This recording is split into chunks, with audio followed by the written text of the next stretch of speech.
and thank you all for joining me today to listen to my speech. First, I would like to ask you all a question.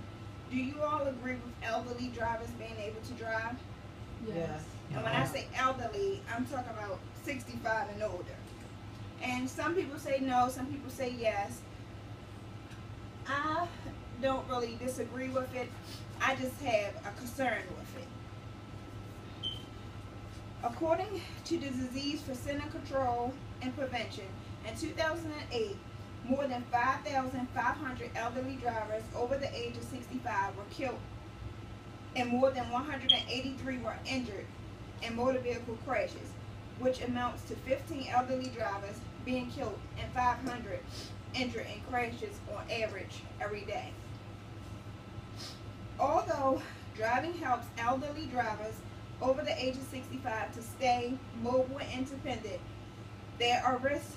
The risk of being injured or killed in a motor vehicle accident increases with age. This issue has interested me because working in the ER, we see or treat at least 3 to 4 elderly patients involved in accidents a day. For instance, we had a guy come in and he was about 75 and he normally take his blood pressure pills normally, but for some reason, I don't know if he took too much or had a higher dose than normal, he ended up crashing. He wasn't too far. He said he was driving down his block and he ended up drifting, and he said it happened so fast he drifted. He had a parked car and then into a wall. He was fine. He walked away just with bumps and bruises. So first, I will discuss the problems that I have with elderly drivers over the age of 65 and just propose a solution. The number one problem is the older you get, the more you tend to experience health problems and issues. And health problems and issues can include just minor arthritis, stiffness of the neck, no feeling in the foot. So stiffness of the neck can play a part in them not being able to turn and look back, or the numbness in the foot, they're not being able to feel the brake when they are braking.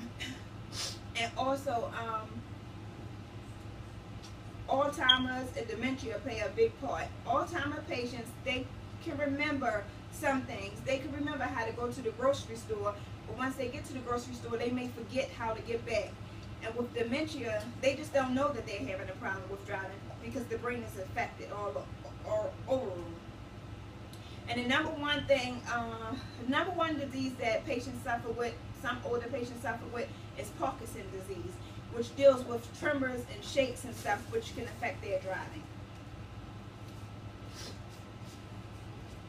Some solutions that can help, maybe we can limit their hours of operation behind the wheel. Normally, older people like to get up early in the morning, so maybe we could give them, early in the morning, as early as 5. And then before dark time, before it gets dark, they could probably get off the roads by like 6:30. That could be their time limit. Just because 6 o'clock normally is work traffic and stuff. So we could just maybe limit their hours of operation of a vehicle. Statistics show that there are certain conditions when elderly people choose not to drive. And some of the conditions that they explained was heavy traffic flow and weather conditions such as thunderstorms and snowstorms. Or maybe we could pass a law requiring that they may have an adult in the car at all times. And just having an adult over the age of 18 in the car with them, that will help with the extra set of eyes and ears, just to help if they're not able to turn around and look back. It would just give them a helping hand, I believe. I know elderly people feel giving up driving, they won't be able to get around and do what they want and need to do. But some areas offer free or low bus or taxi service for elderly adults. For instance, the NBA Mobile will come and pick you up and take you basically anywhere you want to go, whether it be to the bank, the hairdresser, the grocery store, to the mall, doctor's appointments, and you just give them a time where you want them to pick you up, and they'll come back and pick you back up. That will make them able to still have their independence of doing what they want to do. The benefits to these solutions that I just suggested is that we'll have less elderly involved accidents, and we can keep the elderly patients safe from being lost or getting carjacked Elderly driving for 65 and older is continuously growing, and so is the rate of accidents. Although we cannot ban them from driving, because as human beings, they do have the right to drive as much as they want. But we can offer to help them by taking them to doctor's appointments or volunteering to just go and run their errands for them. I love elderly people, so this speech is not about banning them because of their age. The age is not the problem. The health issues that come with age and that affects their ability to drive is the problem. And safety is just the main focus of everything. So now I'll just show y'all. I have some graphs and charts that just show some of the stuff that I was talking about. Like there, it shows you the rates. Some of them show you the rates of accidents that elderly people have been in.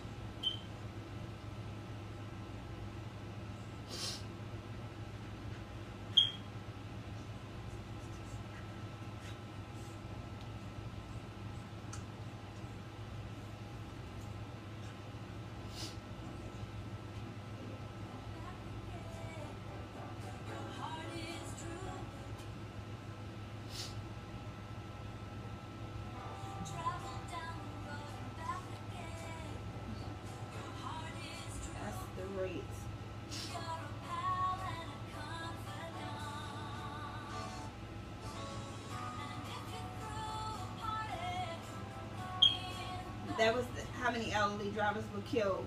And this is just the elderly, this is the percentage of elderly drivers that is expected to increase.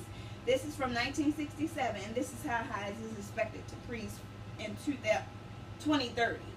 So it's steadily growing because some people just don't have the help that they need, or their kids are too busy to run errands for them, so they're at risk of just being able to drive and when it's not good for them.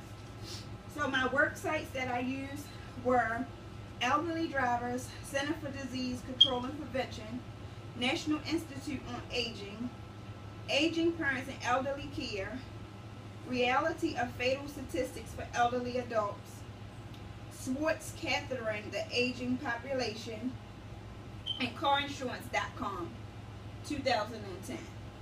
Thank you for your time.